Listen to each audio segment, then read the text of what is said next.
It is no secret that times are tough.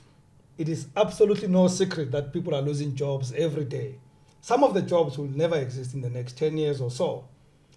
It's time we start thinking differently. And I'm so proud tonight to bring a hustle coach, somebody who's going to teach you and I about how else we can make money outside our formal jobs or even our little small businesses. Good evening and welcome to Talk with Rams. And my guest tonight is a good friend of mine, Fundi Mazibuko, the hustle coach. Good evening. Good evening. How are you? I'm blessed. You look good for television. I'm liking these colors. Amazing, amazing. Fundi, when we spoke about this before you came in, I actually realized how important hustling is. A whole lot of people are stuck in their 9 to 5. Yeah.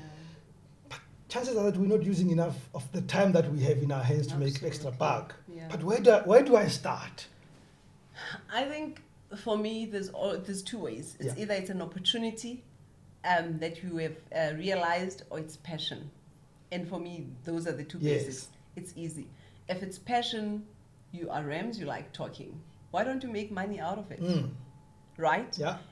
If it's an opportunity, for example, you have a car, you're stuck in an office every day, get someone to take that car and Uber. Make money while you're working. Yeah, you sit It's at an a opportunity. desk for 8 hours. You Let the don't car need work. it. Absolutely. Or you stay in a complex, you already have one child, your sister's child, and you're thinking, okay, why don't I babysit 3 or 4 kids in the complex? Wow. Right? Your sister is at home, you're working, you just create the environment. So it's an opportunity. If it's passion, once again, you like training, why don't you become a personal trainer? Before work, you train one person, you go to work, you come back, you train another person. By the way, it's $450 per session. So you've made how much? 900 rands a day. I was not going to go to the money part now, but now that you've introduced it, if it's a side hustle, could there be an argument that I probably should price myself less than the professionals? So if professionals are charging $450, should I go in at $350? I already have a full-time job. A full-time job, absolutely. You can, absolutely. But it depends on the service you're offering. Yeah.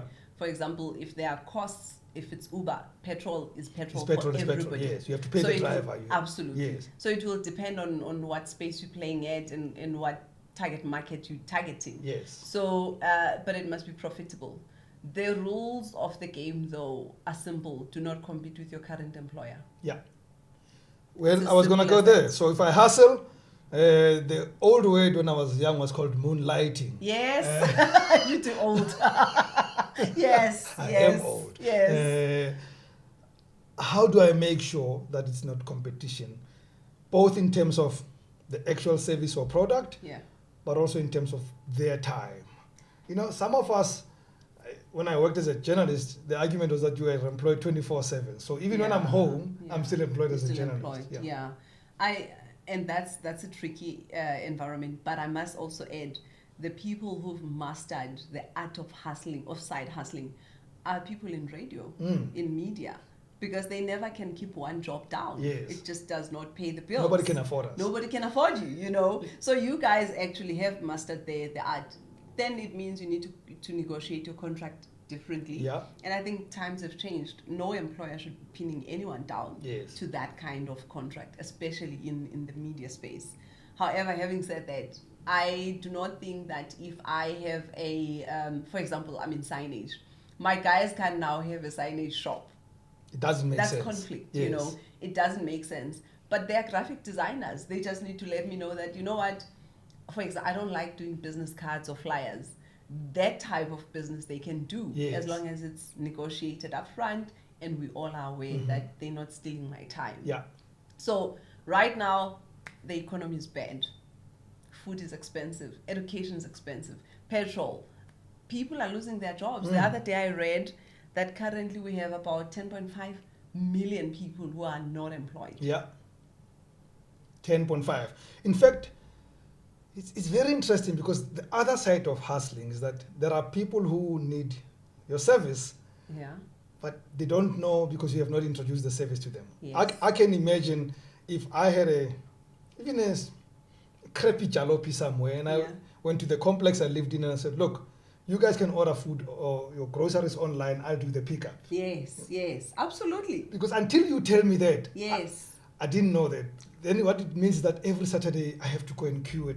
When somebody could have done it in the week when there are no queues and it cost me 100 rand extra. Listen, I remember when when my kids, especially my daughter, when she was young, I dreaded going to the salon on the weekend to do her hair. Yes. You know what I did?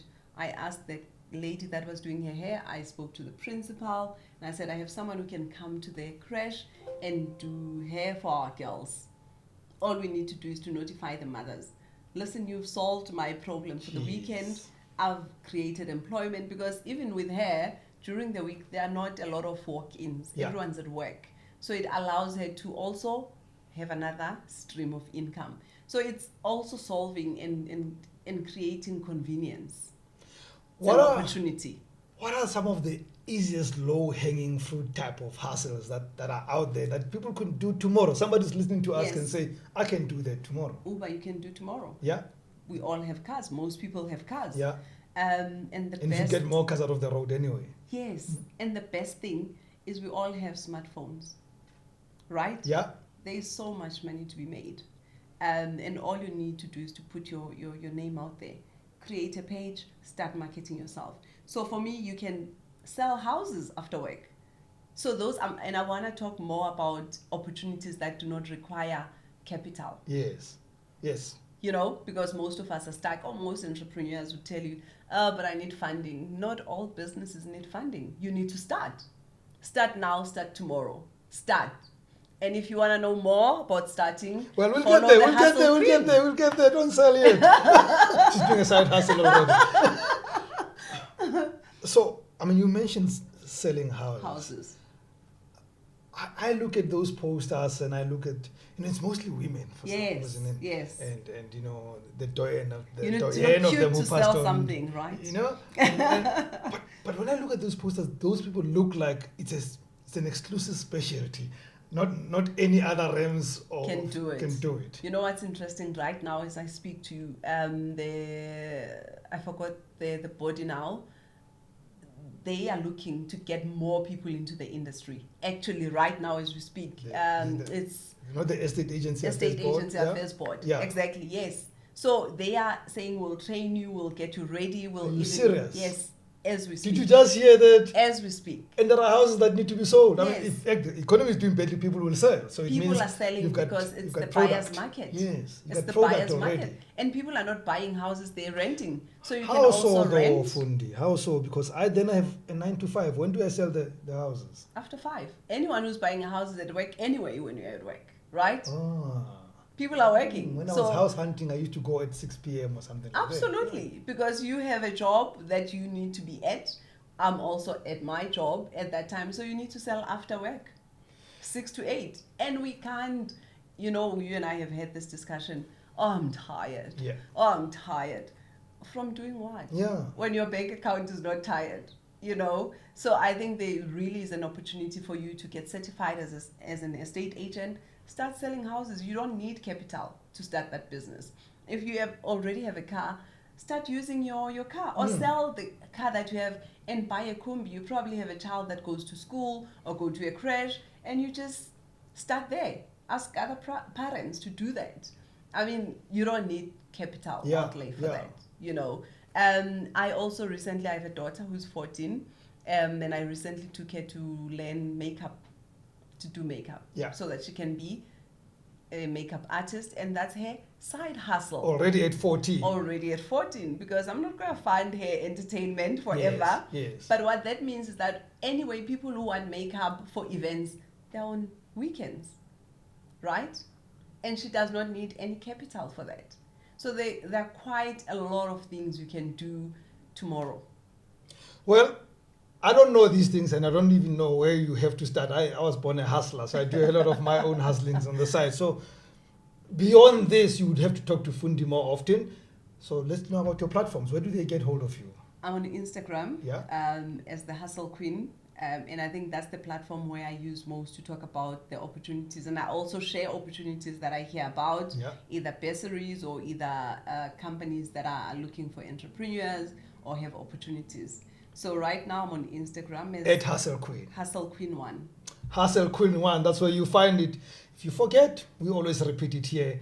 Talk with Rams. Now, all platforms on social media is Talk with Rams, and please subscribe to our podcast and YouTube, Talk with Rams. Thank you very much. Fundi, see you soon. Lovely. I'm looking forward to it. I'm going to hustle with you. Thank you. Let's do it.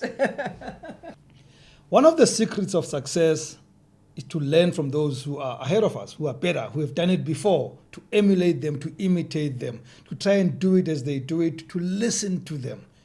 It's a great thing. We learn so much from those that are better, that we admire, that we look up to.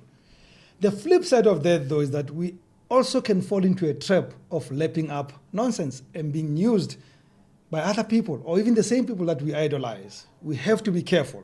Let me give you an example. About a year and a half ago, I had my Instagram account hacked. And the hackers started using the account to sell Bitcoin and all sorts of things to people. And I got to learn very sadly that there are people who, because I am this guy called Rams, they fell for that and they started giving their money to strangers and depositing money into accounts of people they don't know. Even if you knew me, you can't give your money to somebody without any assurance. I warn you to not do stuff like that. Do not look up to people to a point of blindness. So please, if you have actually in this account fallen into this trap of my own hacked account, please get out of it. My Instagram account was hacked, and I've said it a million times. I do have the right one. It's just called Rams by the Horns. So do not follow blindly. And that's my closing comment.